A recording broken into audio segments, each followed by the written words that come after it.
Hello everyone, welcome to myself, Max McGillivray of Beanstalk. I'd like to say hello to the amazing and beautiful Leanne Jones. Leanne, hello. Hello everyone. You got a different background today. Which part of South Africa, beautiful South Africa, are you in today, please? I'm in Johannesburg, round about Lone Hill. So nice and warm and sunny, autumn days. We're about 22 degrees. So okay. And I have to ask from a UK perspective, what do you prefer, Joburg or Cape Town? Or on a business perspective, is there not too much to it? Or what do you think? No, well, actually Cape Town, Max. I'm moving down in a month. I'm moving back to beautiful Cape Town. I am, yes. Excellent. Okay, so, can we all come down for the house party? Absolutely, absolutely. It's open door. Excellent. Okay, come on, let's get on with this. We got a great broadcast today, and we really enjoy partnering up with Leanne and her amazing team in South Africa from the PMA. And today we're talking about the pome industry. Okay, let's give a bit of an understanding to those that don't know about the PMA. I'll be surprised if you don't, but actually, Leanne, we've got quite a few students, graduates who dial in on an international basis, and they might not be fully aware that the PMA is a key international trade organization that represents companies from every segment of the global fresh produce and floral supply chain. And the PMA helps members grow by providing connections that expand business opportunities and increase sales and consumption. Their mission is to connect, inform, and deliver industry solutions to enhance their members' prosperity. And each month we've been focusing on a major area of South African fresh produce and discussing that all with the country's key industry experts so that we can learn and appreciate fantastic South African fresh produce. And also on this, we'll just give Leanne and I will just give the format of the broadcast very shortly. And we discuss it in the green room. It sounds a bit formal broadcast. It's more like a magazine show in some respects. And we're very proud to be partnered with, sponsored by two great businesses, one being Hub, and we're going to find out what Hub do from Giles Barker in a minute and how that's going to be beneficial to you. And we've also got Joe Shaw Roberts from Kantar, and Joe is their insights director, and he's going to give us an understanding on this on this subject. Leanne, actually, probably it might be an interesting thing to do, just to pass it over to you. Why did you want to talk about this amazing sector for this month, please? So we're talking about apples and pears from South Africa. It's really one of our biggest exports in fresh fruit coming out of South Africa. We are coming into season now, so it's a good time to talk about what's coming up, what the industry is doing. And, you know, what we're trying to do, Max, each month is spotlight different parts of our industry, be it grapes, be it citrus, be it avocados, be it berries. So we try to align those when the season is starting. And what do you want to achieve out of these broadcasts? I'm slightly leading you in the question, but I want everyone who's dialing in either live or on LinkedIn or YouTube on the podcast to understand what you and I and your team from the PMA are wanting to achieve. What are we wanting to achieve by promoting the likes of the apple and the pear sector from South Africa, please? So I think part of it, Max, is just to raise the awareness of the South African fresh produce industry. We create amazing and export amazing fresh produce from our country. And there's quite a lot of different stories behind our fruit that sometimes doesn't get seen or doesn't get shown in the day-to-day trading environment between our exporters and, let's say, importers or retailers in the consumer market. So it's a good opportunity to tell those stories and also spotlight a little bit some of our amazing exporters and industry bodies who are doing great work in the country. Well said. So very well said. So the format today is that once we've had a conversation with Giles and presentation from Joe, we're going to go to our experts to find out a little bit more about them. Actually, Leanne, do you know, I think the way that this is going, can we just get all of our experts in and we're just going to get them to give a very brief introduction on themselves, and then we'll go to Giles and Joe. So can everyone just come in, turn on your video, turn on your audio. So no we're sort of growing the numbers, Max, each time. It's getting larger and larger. So let's start. Tracy, can you tell us who you are and who you represent, please? Hi, Max. I'm Tracy Davids. I'm from the Bureau for Food and Agricultural Policy. We're a research institute in South Africa. Fantastic. And Tracy's got a brilliant presentation that she's going to show us that I was very fortunate to see earlier. Jacques, can you tell us who you are, please, and who you represent? Good afternoon, Jacques de Prier. I'm the General Manager for Trade and Markets at Hortgrow. And Hortgrow is the industry association for the apple and pear growers as well as the stone fruit growers. Fantastic. And we're looking forward to your presentation as well. Xavier, who are you, please, and who are you representing?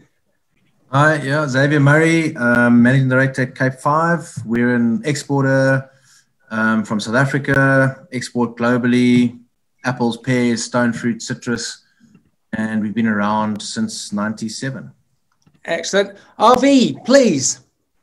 Hi, I'm Arvid Jager. I'm the Managing Director of Delecta Fruit, which is a fruit export company based in the Western Cape, also exporting multiple baskets of fruit across the globe.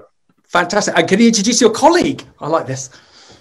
Oh, I'll do that gladly. So Gert Marais is the head of our Pome fruit division. So Gert has been with the business for 14 years and focusing on growing our apple and pear basket. Fantastic. What a great introduction all round. So, Leanne, shall we get on with this?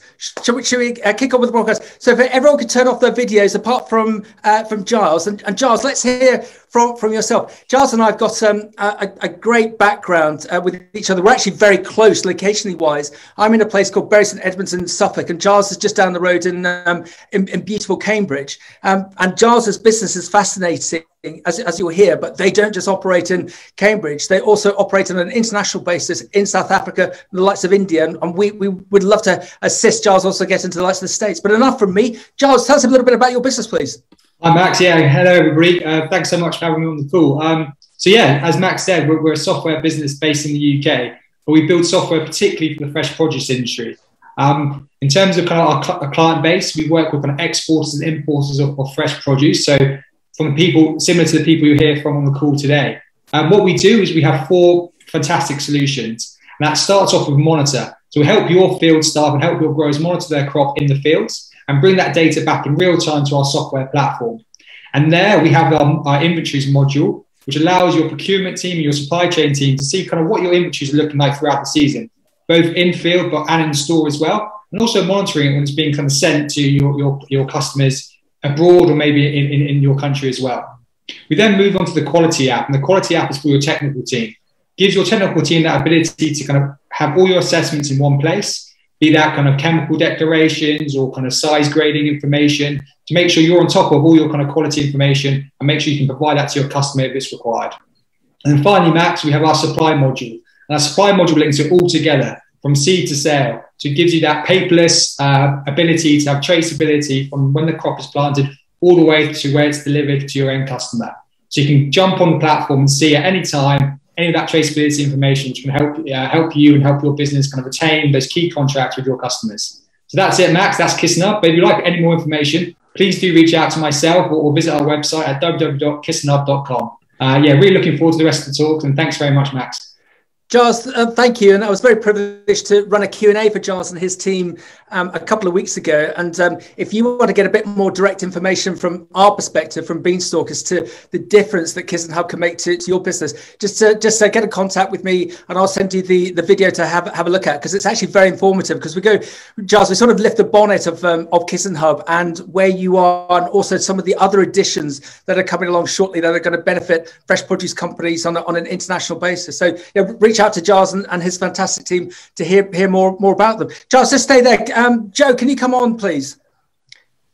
Joe, do you think that software platforms, from what you're seeing from a Kantar perspective, do you think they're going to be going to become vitally important as we go through the next 2-3 years?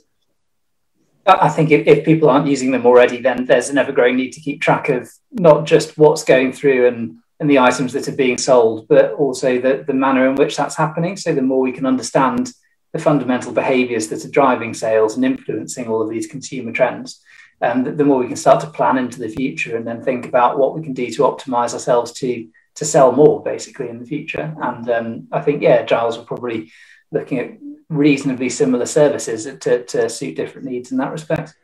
Yep, and there's a line that we keep on using, that there's so much profitability held up within the supply chain. So if you can eke that out, create that magic dust by deploying the likes of Giles, it will be happy days.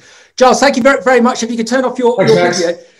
So Joe, if you remember the last broadcast that you were kindly involved with myself, Leanne, and her great team from the PMA, I think I gave you this description of being mercurial. I've seen you in so many presentations that the audience has sort of just been very quiet because they're waiting on your word, because in some respects you're sort of predicting the future by analysing what's happened in the past. Can you just give us a bit of an understanding of Kantar, just in case some of the people listening in aren't fully aware, please? The easiest way to put it, Max, is we're experts in consumer behaviour. So we're tracking everything that people are buying in the grocery landscape. We're analysing how and why they're doing that. So not just what's going through the tills, but also, how the manner of shopper behaviour is driving that, and fundamentally why people are choosing those products. And an exciting development actually is we've recently launched our consumer panel in South Africa. So if anyone would like more info on that, do drop me a note. It's the largest in the region, and its first data set is available in July. So I'm sure there'll be a wealth of knowledge soon to be at your fingertips from us. So just in that perspective, if there's a fresh produce company that would like to have defined consumer information on the products that they're growing and selling, Kantar may be able to assist? Absolutely. So if you have any questions that are fundamental to your business or your customers that you haven't previously been able to answer because of the lack of existence of a data set to prove your hypotheses, do get in touch, and we'll see what we can do to help. Okay, Joe, thank you. And I believe that you might have you might have got some magic for us in the form of a presentation on this subject today. Would that be correct? Let me see what I can do, Max. Excellent. I'll just let you get your screen share up. We had a lovely end of the last broadcast when we were on avocados, because if you remember, we were asking about your young daughter and whether she'd was enjoying avocados, and I think you were trying to mix up avocados and bananas. So I did promise you that I was going to try and taste that at home, but I haven't got around to that. But I'm hoping that she's enjoying the likes of pears and apples as well. She hasn't got onto those yet, although she's just had some beetroot. So I hope the police don't turn up, because it looks very suspicious around our kitchen. There's been a murder. Excellent. Okay, I'll let you run with it. Here you go, Joe. Off you go. Thank you, Max. So I just want to give you all some food for thought on really important trends to watch out for in the top fruit industry over the coming year. If we set this against the backdrop of what's happened in the UK and the world over, there's been a huge surge in take-home grocery sales, and that's largely come at the expense of out-of-home sales, which, as we know, are more valuable, more profitable than grocery generally. So that means our overall food spend is down. And this is quite a nice microcosm of what I'm going to show you in terms of the trends happening in apples and pears at the moment. So much higher take-home spend, much lower out-of-home spend, because we've all been locked down. Now, what that means is we've shifted so much more of our buying behavior to supermarkets, and apples being one of the first things that you see when you walk into the supermarket, they've attracted quite a substantial amount of new shoppers. 7% of apple shoppers in 2020 were actually new to buying apples in the grocery retail landscape in the UK. And this is absolutely unheard of, because about 90% of the population buys apples, and the kind of accepted knowledge in the industry is that you're just never going to reach the extra 10%. They don't buy fruit, they don't shop in these channels, but we managed to attract an extra 7% of shoppers worth nearly £10 million. So questions we want to be asking ourselves now are, in the ever-changing landscape as we begin to unlock, what can we do to try and understand who these shoppers were, how they were behaving when it comes to buying apples, and what we can do to keep them? Probably the first step there is to look at where they entered. So we can see when we look at the retail landscape, they're largely entering through the likes of Tesco, Co-op, Asda, but most retailers are gaining shoppers in apples. And online was a really, really big growth factor in that. So lots of new shoppers coming into online, which is going to be a huge platform for growth for fruit and veg going forward, because there's a big undertrade there still. And we need to think about what we can do to make sure that they keep those trips online and we keep them engaged. When it comes to what they were buying in these circumstances, Gala, Pink Lady and Braeburn all really stood out. So those were the apple types that really overperformed with these new shoppers. And we need to be thinking about how we can push either these varieties, if we're involved in these varieties, or get them engaged in other varieties on the same platform. And when we're thinking about putting out potential marketing material and keeping these shoppers engaged in our categories, it's really the kind of smaller households, either 1 and 2 person households with no children, particularly empty nesters, particularly pre-families. So really either end of that family spectrum.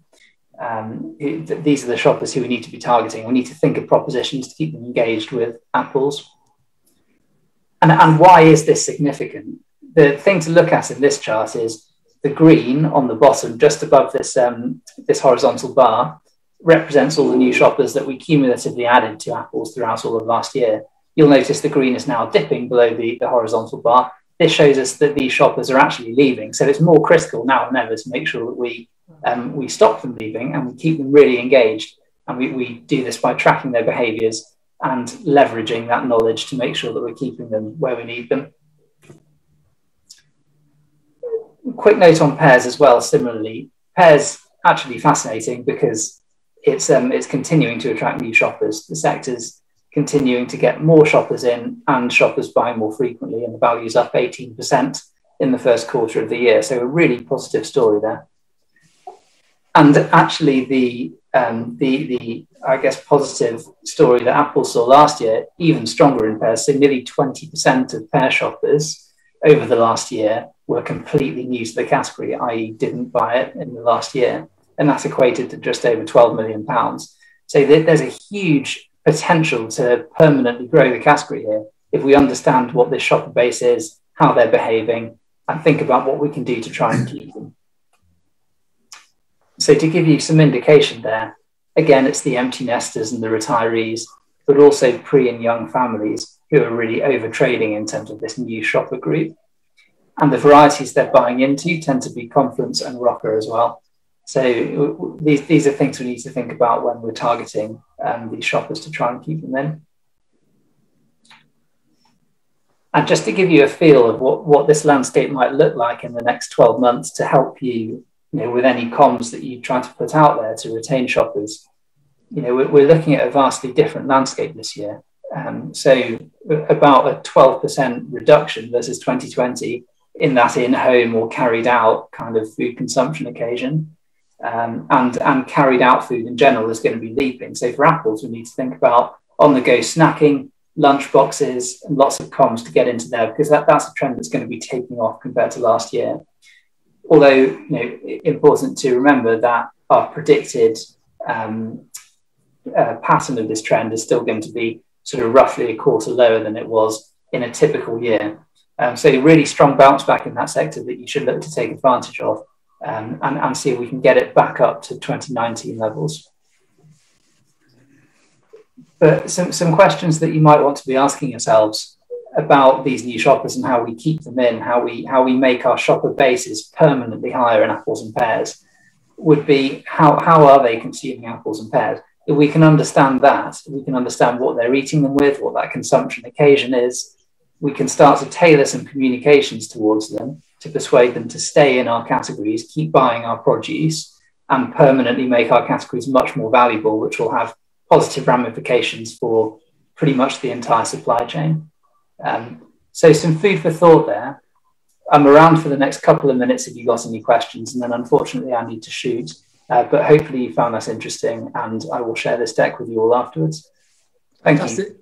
Joe, thank you. It's just fascinating as your great presentation highlights the growth of new shoppers. It says an arbitrary figure in the UK. We've seen a double-digit rise, somewhere in the region of 20-25% rise in fresh produce sales on the back of scratch cooking. And Joe, as you sort of indicate, that the issue is how do we hold on to those people when we get back to the norm? And I know that we've debated over the years in the respect of, is this a brand? And a year ago, I was a big advocate of having a brand. Say the likes of Pink Lady, one of the best known fresh produce brands in the world. But one thing I've learned over this last year of 70, 80 broadcasts on an international basis, if you can get the consumer to taste amazing South African fresh produce, whether that be apples or pears, you've then got them hooked. But how do you get them to taste that in the first place?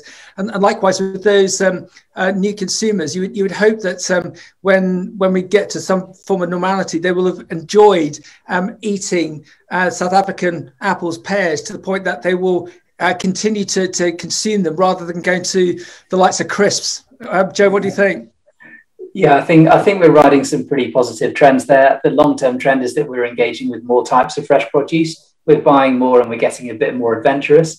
Although if we look at our average repertoire across most fresh produce sectors over a year, it's still shockingly low. So the vast majority of people only buy 1 to 2 types of apples or pears. And we're not really engaging with the whole repertoire out there. So there's work to be done, I think. Yeah. Okay. Tracy, can you come on in, please? So Joe, do you think, actually, let me present it back to you. Do you think that we need more brands, and that will actually help the consumer to be attracted to more products, to more varieties of the likes of apples and pears? It's definitely an easier vehicle to communicate your message through. The difficulty, certainly in the UK, is that the retailers aren't traditionally receptive to brands in produce. You look at the successes of the brands that have taken off in produce, and it gives you quite fertile ground for more innovation there. Just look at what Pink Lady and Tenderstem have done recently. Yeah, so I think we do. And also, if you look at the likes of the States, where the retailers are very welcoming to fresh produce brands, but in the UK, there's always that issue that the retailers don't tend to like brands, because that gives the supplier the ability to leverage when it comes to negotiation day. So we shall see. Joe, thank you very much. And as Joe says, if you would like to see a copy of his presentation, just please contact myself or Leanne, or contact Joe directly on LinkedIn, and look out for Joe and his colleagues in South Africa, as Joe intimated at the start of the conversation. Joe, that's very exciting for you all in respect of, I know you're already in South Africa, but to be even more involved.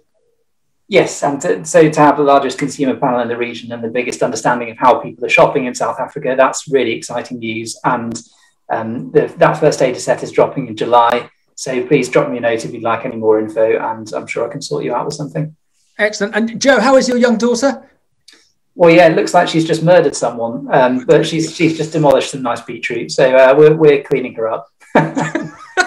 Excellent. We won't report you just yet. Joe, thank you very much. Masterclass as ever. We'll catch up very shortly. Tracy, what do you think? Thanks, Joe. Tracy, what did you think to Joe's talk, Joe's presentation? Yeah, fantastic. Thank you. It's very insightful, and I think, very, very useful if you're a marketer of South African fruit.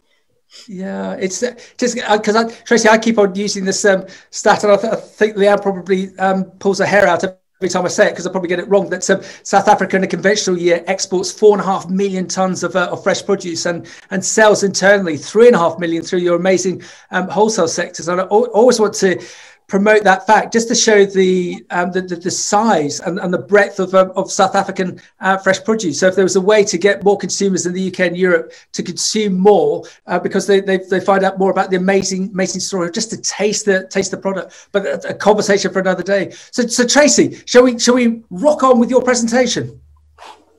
Definitely, we can do that. Just let me get it on here. Excellent. This is the bit where I said to Tracy in the green room, I hope it works, because I always have a nightmare running other people's presentations, to the point of running the wrong presentation for the wrong person. Excellent, Tracy.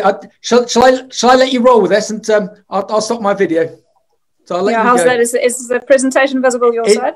We have got a beautiful picture of South African apples. So I'll let you go. Fantastic. That's what we wanted you to see. So thank you very much. I've been asked to tell you a little bit about our sector, so I'll just get right into that. I think if we start with fruit in South Africa, what is its footprint? What does it contribute in terms of the economy, in terms of our agricultural sector? You can see there, we've got a number of statistics on screen. Firstly, the big chart shows exports, so that's the major products within South Africa's agriculture and food exports. You can see there that pome fruit sits fourth, so after citrus, wine, and grapes, then around 2/3 of that is apples. Roughly 600 producers, just over, more than 44,000 people employed in the sector, so very important from an employment perspective. And then if you look at the chart top right, that gives a view as to the production value in South African agriculture. So you can see there, roughly half of that comes from animal products and around 30% from horticulture. And within that 30, around 10% is pome fruit, or 3% of total agricultural value of production. So it's an important industry, makes an important contribution to the sector for us. If we look at the sector per se, we've got a map on screen there. 3 major production regions in Ceres, EGVV, and Langkloof regions. Roughly 25,000 hectares of apples, 13,000 hectares of pears. We've got a little bit up north in country, but small compared to what we find in the Western Cape and the Eastern Cape. In terms of markets, volume-wise, roughly half of the product is exported, around 30 to 40% into the processing sector, and the rest sold fresh locally. But obviously that export value is what most of our producers target. And from a value perspective, we've got 75, 80% going into export markets. So very much an export orientated industry. And of course, for that reason, very important to understand what that global market wants. If we look at where those exports go, on screen, you can see Europe, that European region, still very important for us. So 27% on an average going into that region. That's pome fruit in total. Not as dependent on the European market as what we see in some of our other fruit types. We've got quite a diversified spread of markets in the pome fruit sector. Around 20% going into Africa now. We've seen a lot of growth there in the past, going into West Africa in particular, but also into Kenya in the east. We've also seen strong growth into Russia, which is now 13% of our total export mix.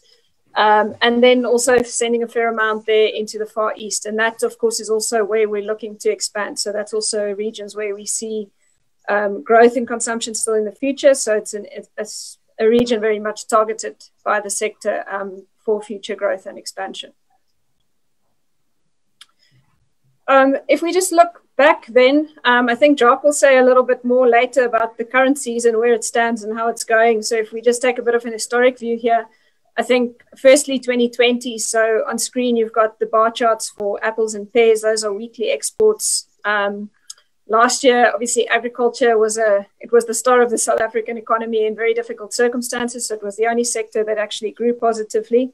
And fruit exports in particular were a major contributor to that. So apple exports were up 5% year on year, pear exports a little bit down. But I think also important just to note the volatility in those weekly exports. So we did have a lot of challenges with logistics, obviously with the pandemic. I think we were not alone in that. But all in all, you know, the industry moved the highest volumes, the fruit industry as a whole moved the highest volumes ever through a very difficult period. So I think there's a lot to be said for that. And I think, you know, the sector, it really showed its positive contribution to the economy in difficult circumstances last year. If we just look, I think you mentioned earlier the volumes going through South African fruit. If you look to the cartons exported, that looks even more impressive. So, you know, pushing towards 300 million cartons exported in a year of fruit. Pome fruit make a big contribution to that. Citrus obviously is the biggest one, but pome fruit also important. And given where it's produced, much of that goes through the Western Cape and the Eastern Cape Harbour. And why we highlight this also is these sectors have grown quickly, they have expanded. We have a lot of young trees still coming into production, and we expect significant volumes still in future. And if we look towards 2030, we're expecting that 300 million number to increase close to 50%. So I think big volumes coming through our ports, and that's something that the sector is very aware of, very proactive in terms of trying to address it.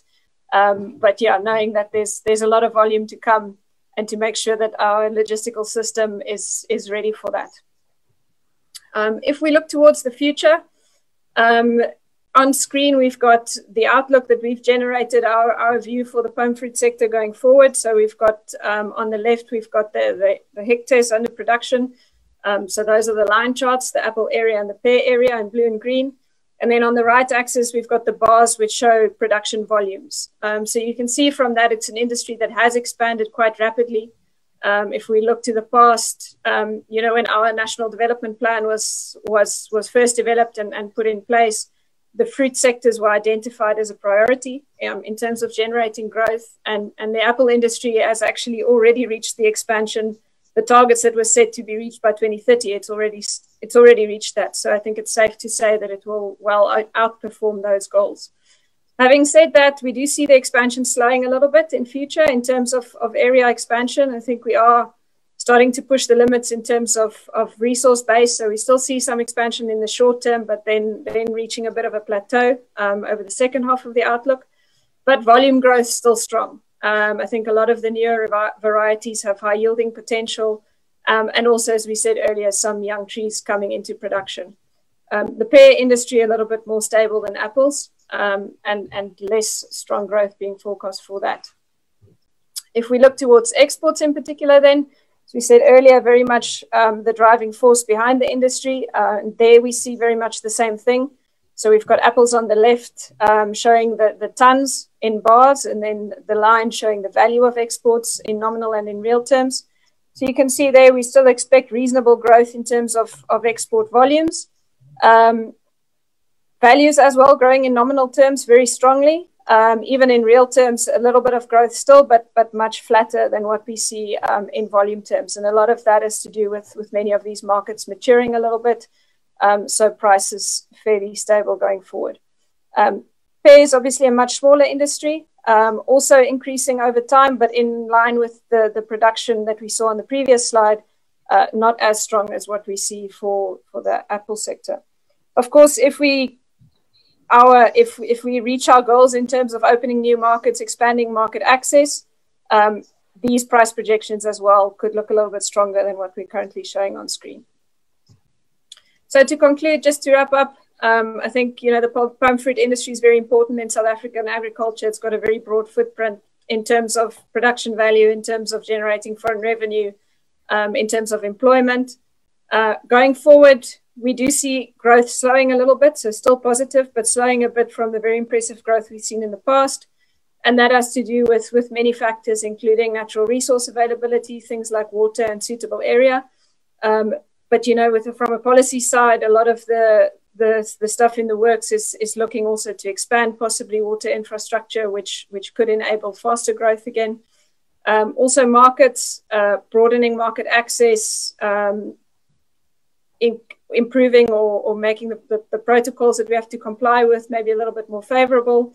And then also we've noted on the logistics front. So I think recognizing that there's a lot of investment to be made to be sure that we can handle the volumes that are coming our way. But I think the industry is acting quite proactively in making sure that is also in place. Thank you.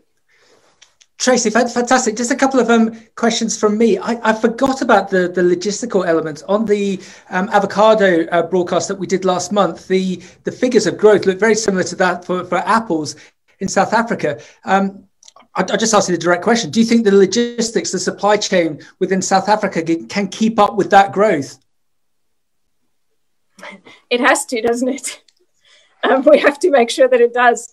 I think we have, if you look towards the past few years, there have certainly been logistical challenges. But then at the same time, if you look at last year, for instance, through the pandemic, through lockdown, moving huge volumes through the ports. And yes, there was challenges, but we did get it out. So I think as things stand right now, probably not, but we know that it's coming. And I think there's a lot being done to make sure that the investment occurs and to make sure that we can handle those volumes over time as they come in.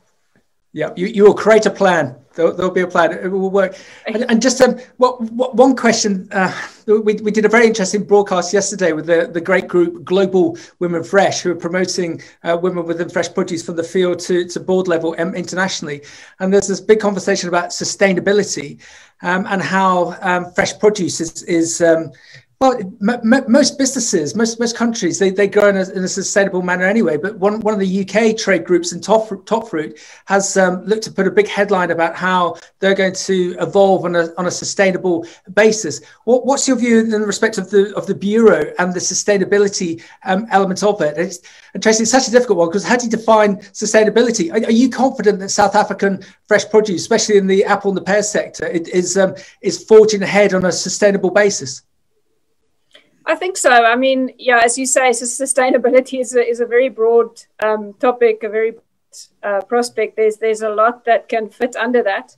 But I think, you know, maybe just to say that it is definitely something that's on the radar. I think it's well acknowledged, and I think it's also prioritized from our perspective. Our producers has realized its importance, and I think also going forward, you know, what your consumer wants, it's important also to recognize that that's a key issue for them, and it's a critical consideration for them. Yeah, but Jack, can you come in, and we'll just move on to your presentation. As you say, the consumer, if we're being driven by the consumer, I think it's not so much rebranding. It's if you are of an ilk to grow your produce on that basis anyway. It's not another page on a website. It's how your values and culture are created. And from what I've seen of South African fresh produce, you're already there. If anything, it just needs to be promoted. Tracy, thank you very much for that, and we'll bring you back in for the Q&A discussion very shortly. Thanks, Max.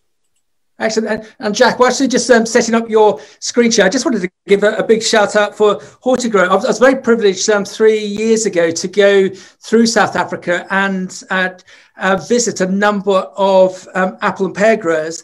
And in conversations with them, I did mention to them about what their views of your trade group, Hortigrow, were. And to a man and lady, they all said that the difference that had been made to their businesses by the involvement of your trade group were significant. I look at some other trade groups I'm involved with on an international basis, and I don't actually hear those sort of comments. Some people say that they're just a member of a said trade group because they feel they need to. So it's fascinating that your trade group, it really does make a difference. And if you're not following Hortigrow on social media, especially on Facebook, there's some amazing pictures on there. Do you want to before you start your presentation, do you want to just give us a bit of a background to Hortigrow, please? Oh, okay. Yeah, that's very encouraging to hear, Max. Yes, Hortigrow is the grower association. So we are funded by growers through a levy on a 4-year cycle. And we are basically governed by growers. So our job is to create an enabling environment for our growers and the industry to prosper in. And that's basically it. We focus, our main focus areas are on the production side, on the market side, and then also on transformation that's crucial in our industry. Yeah, but I think a lot of trade groups could learn a lot from you. Let's, as we said to Tracy with her presentation, sir, go. Thanks, Max. So Tracy already had a couple of the information in this. So as she said, that the bulk of our apple and pear production takes place in the Western and Eastern Cape. And I maybe just highlight production also in the northern parts of the country, the warmer areas. It's from a low base still, but our climate adapted apples, locally bred apples that are growing at a phenomenal rate there. But still small volume. So pretty much the split between apples and pears, the 38,000 hectares that we've got in the ground is basically almost a 70-30 split, closer to that these days. So the bulk of the volume is still apples. So my idea is just to expand on Tracy's presentation and go into a bit more detail, which she covered pome fruit or top fruit as a category. I'll split the two and just show you some further details. This season, we will probably beat the 1 million ton mark on apples. So it will be a new record for apple production. And just to highlight the differences between the fruit types, you mentioned our local market, very important for apples, 24% that we sell on the local market fresh, whereas for pears, it's only 13%. And between apples and pears, roughly 45% of the apple production we export, and roughly half of the pear production that we export. And roughly pear production almost a bit less than half of what apple production is. So we do a yearly tree census that all our growers complete, and that gives us a lot of information that we can then use to predict the future, and also specifically and importantly to inform government and specifically the logistical chain what will be heading our way in the future. So for the 0 to 3 year category, more or less a 5% will be a healthy state for an industry. So you can see For apples and pears, we are between 8 to 11% newly established orchards, which is very positive and predicts, of course, growth for the coming years as these trees comes into production. Zoom in on apple plantings, orchards planted. We've seen an increase of 16% over the last 10 years. But with the newer, higher density plantings, the new strains, the new cultivars, also the use of netting and other technology, we've actually increased our exports by 50% over the same time period. So acreage is not necessarily directly related to the amount that we produce and export. Go into the finer details of the cultivars and the age distribution. Joe mentioned Galas and Pink Lady and Braeburn. You can see that our Crips Pink, 17% not yet bearing. And on the Gala side, 38% that's younger than 10 years. And the latest strain, Big Bucks or Flash Gala, one of the Gala strains, 82% of those still in the 0 to 3 year category. Golden Delicious, our main market for Goldens is Africa, getting a bit long in the tooth, but not an issue yet. So not a lot of Goldens being replanted. And you can see almost half of our Golden Delicious orchards older than 25 years. Just to visualize the trends on the different cultivars, top red stalking, mainly a local market cultivar. You can see the decline, 21% there. In the red apple category, Fuji, which is mainly exported to our eastern markets, 19% increase.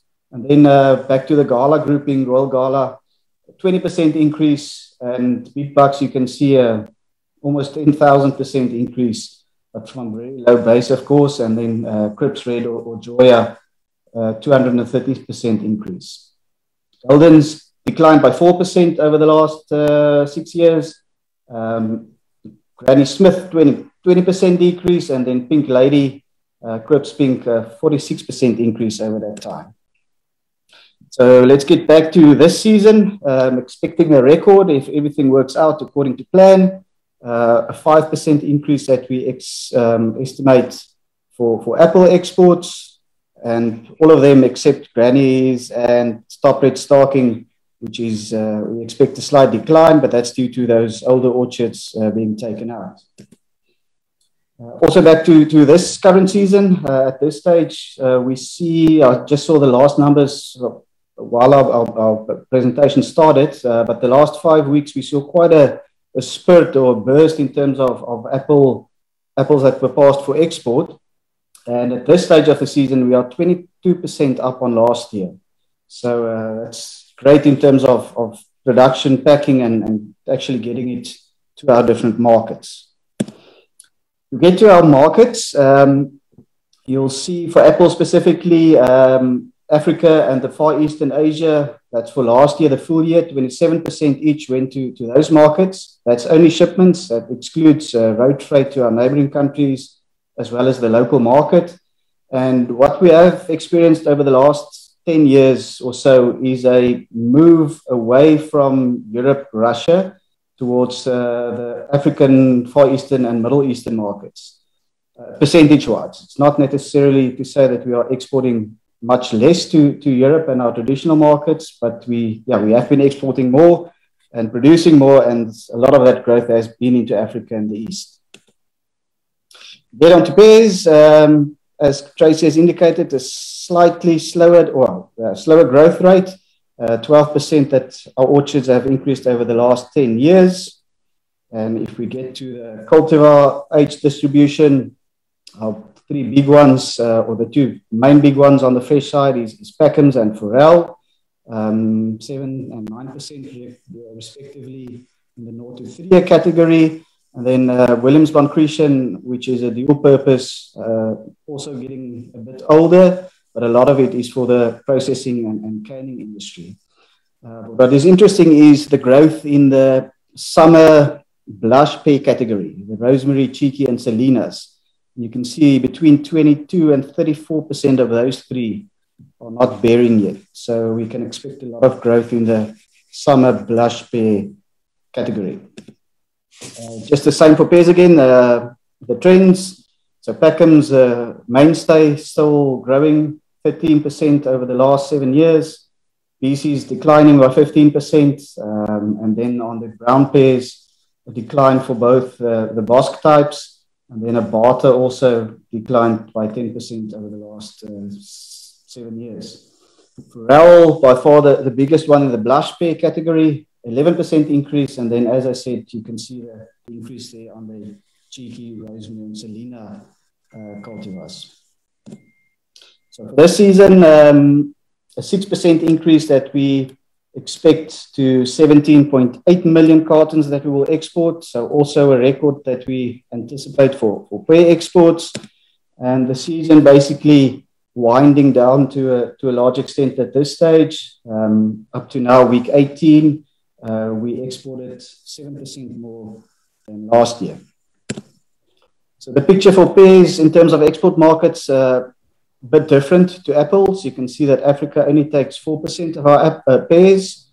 The East has also grown to 20%. And then the Middle East, they're very important for our pears these days at 20%. And you can see Russia also a very important market at 21%. But Europe, continental Europe, still our biggest market at 27%. And just lastly, this is just up to 2018-19, but it's just to paint the picture. The top one is the Northern Hemisphere stocks for Europe and the UK, and Southern Hemisphere exports. And you can see how, as the stocks in Europe decline to March, April, how the exports from the Southern Hemisphere starts ramping up. And what we have seen the last 10 years or so also is the ability and the capacity and the technology being used in Europe to store both apples and pears for longer has shortened our window slightly. So it has put pressure on our industry, and I think that's one of the driving factors why we started developing other markets outside of Europe for the increased production, specifically Africa and the East. Thank you. That's it. Jack, thank you very much. That was fascinating. With the avocado broadcast that we did last month, we were asking about the internal market within Africa itself. The top 10 fastest growing cities in the world are in Africa. And those producers were a bit more hesitant than yourself and Tracy seemed to be about supplying the African market, but then Africa is in effect 4 continents in one. So you're quite positive that there will be potential more market for you to go out within Africa itself? I think so, yes. If you look at in terms of the globe and where they predict future growth in terms of population and where the money will be, Africa is right up there. So yeah, we've basically, I don't want to say just scratch the surface, but I mean, our main markets, Nigeria, Kenya, there's still a lot of, Africa is not just one country. There's a lot of other markets that still can be developed. Yeah. Can everyone come back in? So where it's fascinating is that the main strength that seems to be for South Africa is your exports. So that's your main strength, but also one of your main weaknesses is perhaps your exports. But all credit to you as to what you've managed to do over 2020 and 2021. Who could have thought of that year? And in the respect of I wonder if you all thought that this was going to be a write-off year in the respect of trying to get anything exported out. But if anything, you've bossed it. You've done such a great role. What is the collective view of supplying into the likes of Europe in terms of market access and challenges? Are you all relatively positive about that? Xavier, let's start with you, please. What's your view?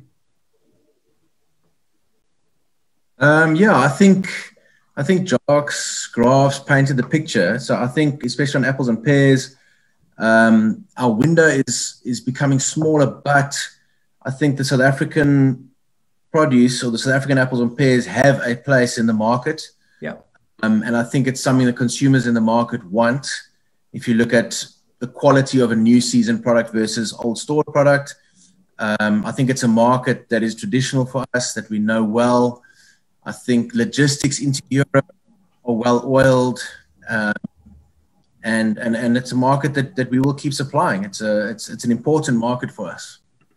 Fantastic. Avi, what's happening logistically wise within South Africa currently? Is everything running smoothly? Yeah, I think, Max, we've had quite a challenging time at the beginning of the season.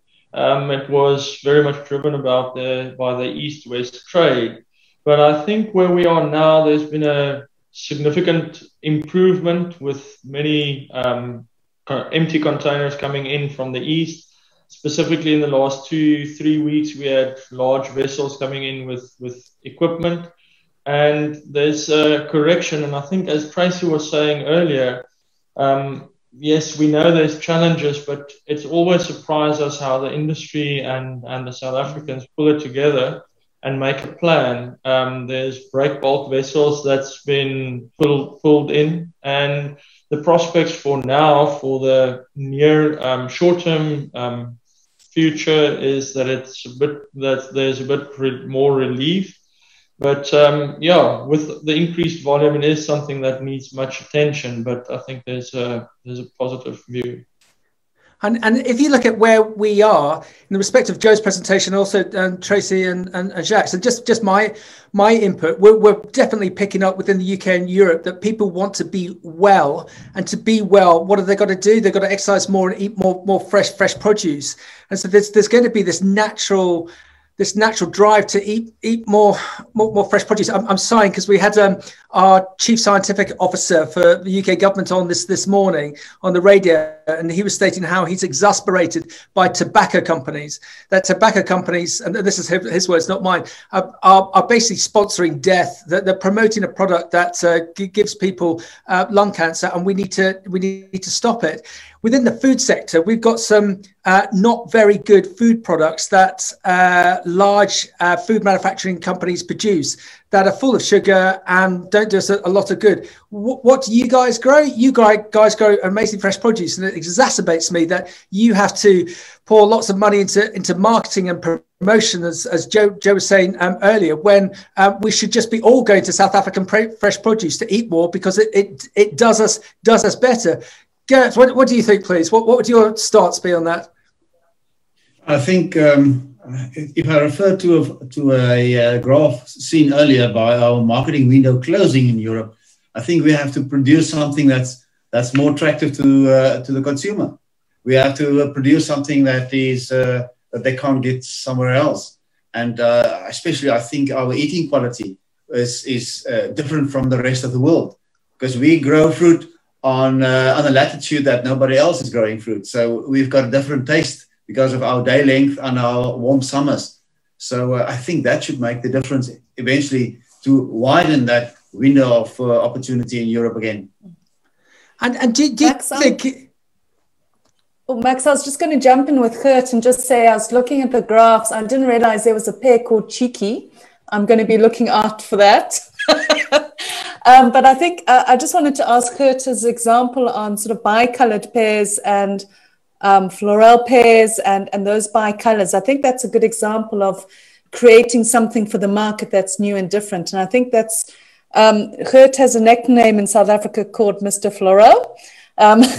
He's been instrumental in developing that category. Gert, I think that's an opportunity that South Africa has created and providing something for the market. Yeah, I think we've been very fortunate to have a variety like floral. You know, it's actually it came from Europe about a century ago, but it was neglected and it couldn't produce. And we turned it around and we made it a winner. It was the work was done in the early 90s, and in the last 30 years, we have seen that it's very microclimate sensitive. And that we can grow it successfully. And what also came out is that we realized that the floral is very difficult to grow in Europe because it's very sensitive to a disease called fire blight, which is not in South Africa. So you'll see still today, it's a big variety in South Africa, but it's almost non-existent in Europe, or it's a little bit grown in America, and it's also grown in South America to an extent. But it is a unique product. And I think, we should make use of that opportunity. Fantastic. And if everyone, just looking at my crystal ball, where do you think your sector is going to be in terms of exports, whether it be within Africa itself or further afield? Say 5 years, 10 years down the line, do you think you're still the figures that Tracy and Jack showed us? Do you think they would be very similar, or will there be a big divergence to the likes of the East and Russia? Tracy, what do you think, please? Yeah, I mean, I think, as was said earlier, I think Europe will always be an important market for us. Maybe it's not the one where we see the most growth coming in future. So percentage-wise, maybe it declines a little bit, but it'll always be important, and it's always a market that we will look to.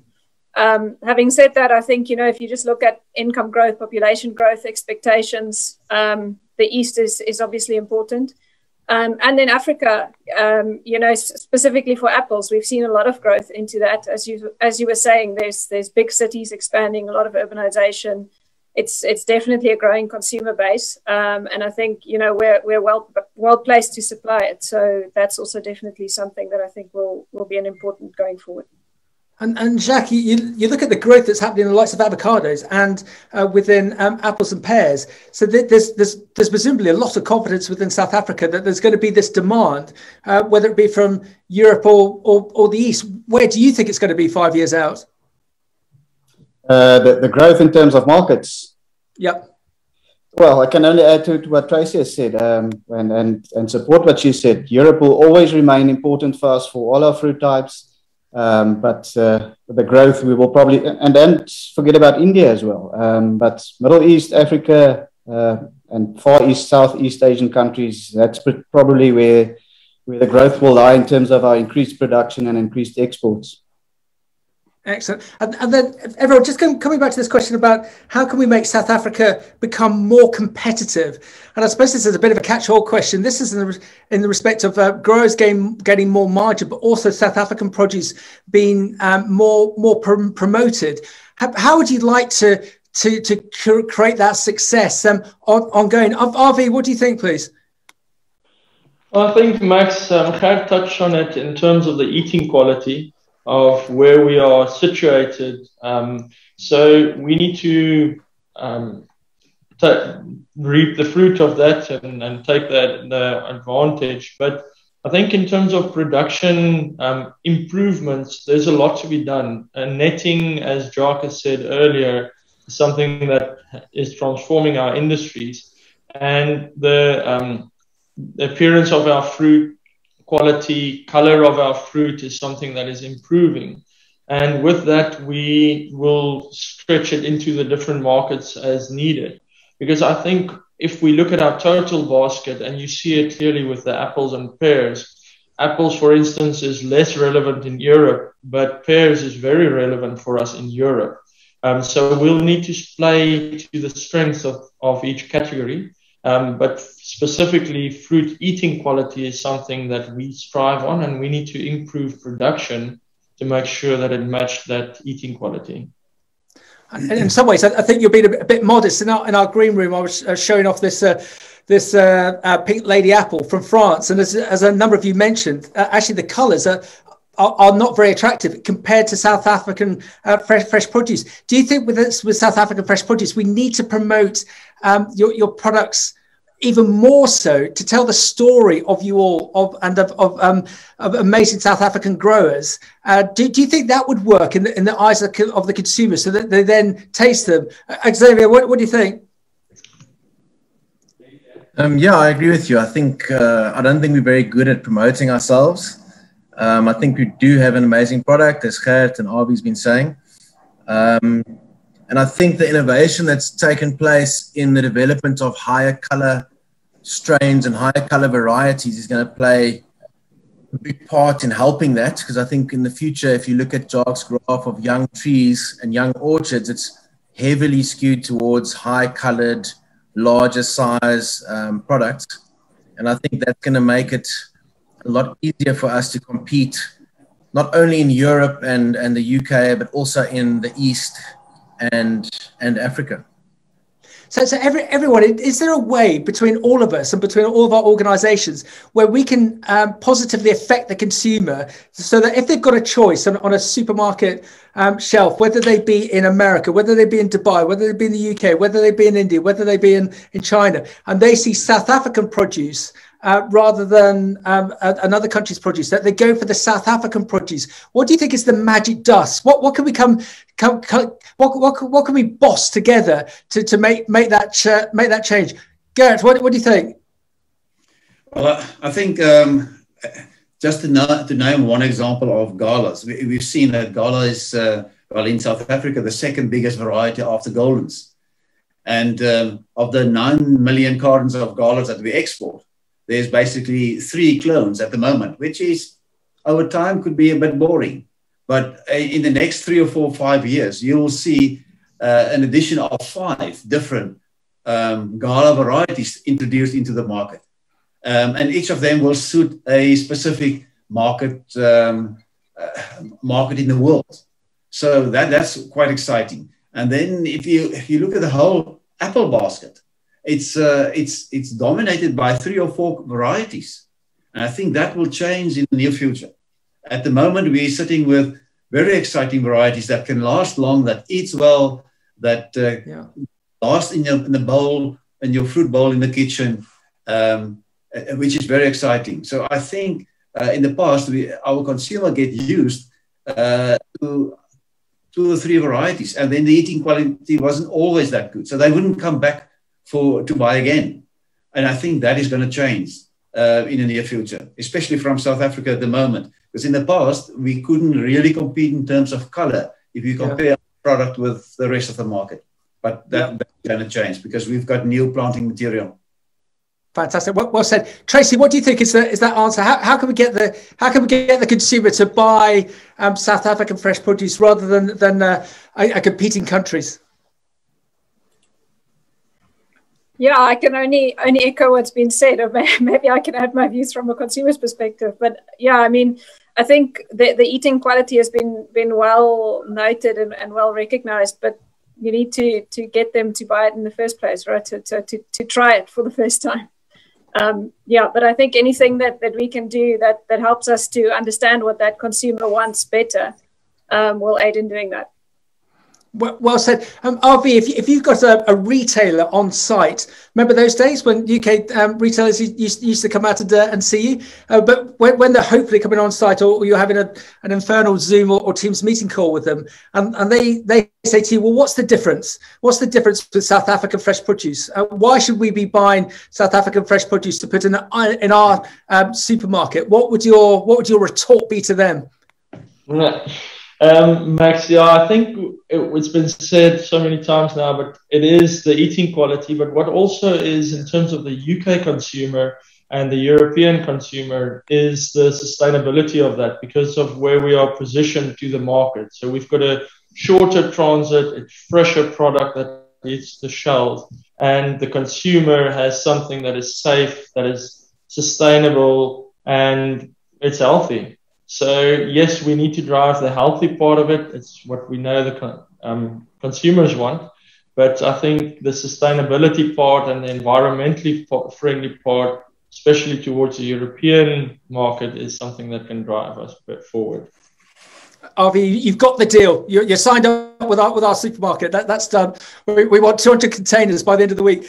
Jacques, just on this point about South Africa, do you think it would assist, as well as the consumer enjoying the taste of South African fresh produce, do you think it would help for us to know the background of how it's grown, as RV said about the sustainability, but also the likes of the empowerment schemes and the fantastic initiatives that are run in South Africa? When I was in South Africa 3 years ago, there seemed to be a little bit of hesitancy as to promoting that. Do you think it would actually be beneficial to promote that growing aspect and the amazing people and the amazing stories to the consumer, whether it be the consumer be in UK, America, or Asia? Do you think that would help as well to sell more product? Jacques, what do you think? I think so, definitely. I mean, we've got so many good stories, and as agriculture and the fruit industry, we are actually inherently very bad about bragging about ourselves. So that's something that we need to work on. But definitely the story of our fruit production is a great one, and we can use it. And just to latch on to the previous comments, not to labor the issue, but for me, it's about quality, eating quality, consistency, continuity, and then positioning South Africa as the preferred supplier of fruits all over the world. Yeah, it almost feels like we need a poster boy for South Africa. Xavier, would you be our poster boy for South Africa, fresh produce? I'd love to. I might have to go for a shave. But yeah, I think you know, Hortgrow and so on does a lot of good work in terms of marketing South Africa. Yeah, and I think we can take that to another level. And when you travel in markets like India, you see what marketing groups like Washington State Apples can do, and I think we can take that to the next level and really showcase what we've got here. Yeah, because I think that this fresh produce sector globally is amazing, is fascinating, but we're also a bit guilty of being slightly inward looking. You look at the likes of the amazing Fruit Logistica show, and thankfully it's hopefully going to be up and running in February of next year. And what's the stats? 3,200 stands, 75,000 people. But I don't know if you've done it when you've been to Berlin to that show. If you share a taxi with someone who's not going to the show and you try to explain to them the show that you're going to, they just got no understanding as to fresh produce and how big it is. And I come back to that comment I made earlier about the likes of the bigger food manufacturing companies, because they have a brand and a margin. They can stick an advert on the side of a Formula One car or get an influencer in. What we need to do is have this magic dust, which you all have, of being able to grow this amazing produce and for the consumer to eat it. And then when they've tasted it, you've then got them, and they're just going to go back time and time again. And to me, that's the best marketing that you can create. Perhaps actually you don't need a brand, you just need the consumer to taste the likes of South African apples and pears in the first place. And the market is coming towards you, as we said earlier, on the back of the pandemic, as we're hopefully all walking out of it, that the consumer is going to be wanting more fresh produce. Everyone, we're just slightly running out of time. It'd be great to get a summary from each of you as to where you think your sector is going and what you would need from us, that all the people listening on this network on an international basis, what you need from us to make the South African apple and pear sector even more successful. So Gerrit, let's start with yourself. How can we make the South African apple and pear sector even more successful, please?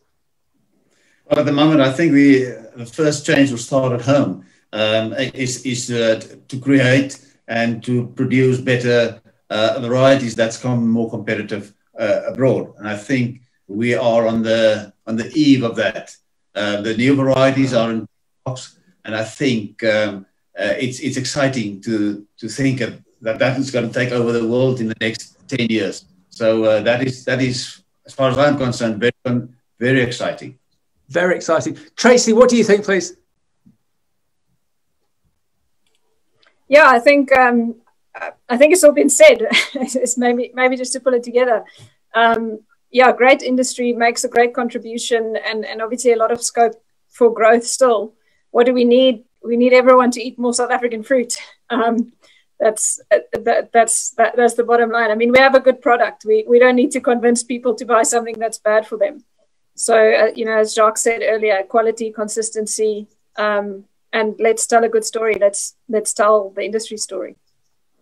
Thank you. RV. Sorry. Well, I think from our side, the easy thing is the customer need to choose South Africa, and then we'll grow the stuff that they want. Boom. Excellent. Jacques. Yeah, it's all been said, but I think, and it's been proven, we've got some of the best fruit growers in the world, producers, farmers. We've got a very solid base already established over many years and a long history.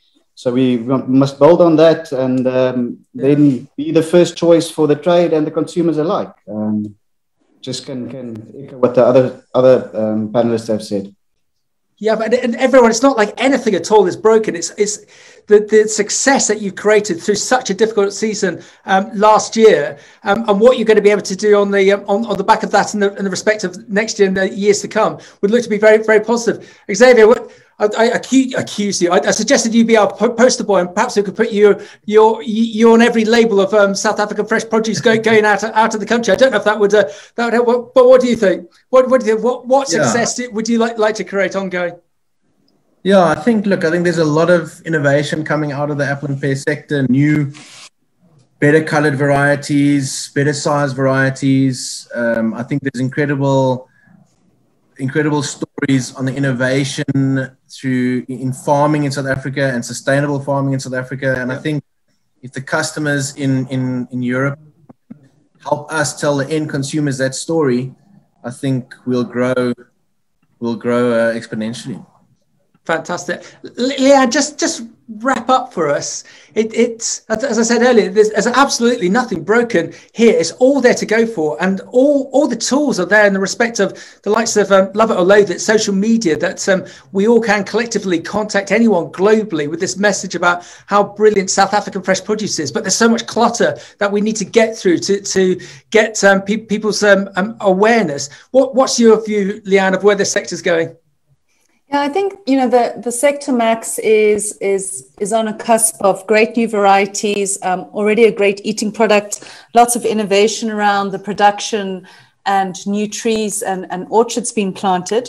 And I think that those varieties and that new product is going to come out. And I think South Africa is positioned very, very well, that we have very strong, long historical markets in Europe to take these products. And there's been a lot of work done with our exporters to grow the markets into Africa and also the Far East. So our industry is very, very well positioned to be able to grow and thrive in the forthcoming years, and be able to get a very good balanced, I suppose, export strategy for their products. Excellent. Everyone, it's been a fantastic broadcast with Leanne and her amazing team from the PMA in Southern Africa. Again, I've learnt so much, and anything that we can do to help promote your sector, we obviously will do. Just to wrap up, it'd be fascinating just to hear what you prefer, apples or pears. RV, what would you have? Would you have an apple or a pear, please? Apple. Aha, yes. I have to go for a pear. Tracy. Apple, definitely. Xavier. Yeah, apple. Jacques. Banana. No, apple. There's always one. Come on, Leanne. I'm a pear girl. Pear. Excellent. Everyone, thank you very much. It's been brilliant, fascinating. We just want to communicate these amazing people and the amazing stories and the amazing South African fresh produce sector. And these broadcasts just get better and better. Everyone, thank you very much for your time. Keep safe, and we look forward to our Lions team coming over and playing you. And we'll see what happens on the back of that. But we all know what will happen. Super, Max. I just want to do a quick plug for PMA, please. We've got a couple of events coming up. We've got an EU Green Deal series, which is focused on what's coming out of Europe in terms of their policy and where they're going in terms of those practices. So PMA is running a series for pretty much our members and non-members, or everyone in the fresh produce industry, to get a handle on it, to start digesting it, to understand it. So please, it's on our PMA website. It's free for everyone to register and listen to what key thought leaders around the world are doing in that space. And also, we're running from the 7th to the 10th of June, a global retail week. So we're going to be having insights from key consumer markets around the world on the trends that are happening there, and some networking as well. So please check out our website for information on that. Fantastic, everyone. And we couldn't run this if it wasn't for Leanne's team from the PMA in South Africa. So could you just nominate them? Can you just give them a big handout, please, Leanne? Absolutely. Jennifer, I know you're out there listening. Liesel, I know you're also on the call. Well done for your excellent work. Go team PMA South Africa. Excellent. Thank you, everyone. Keep safe, and we'll keep eating South African apples and pears and bananas, Jack. Thank you, everyone. No. Forget the bananas. Only apples and pears. Apples and pears, apple pears. Excellent. Well done, everyone. Bye.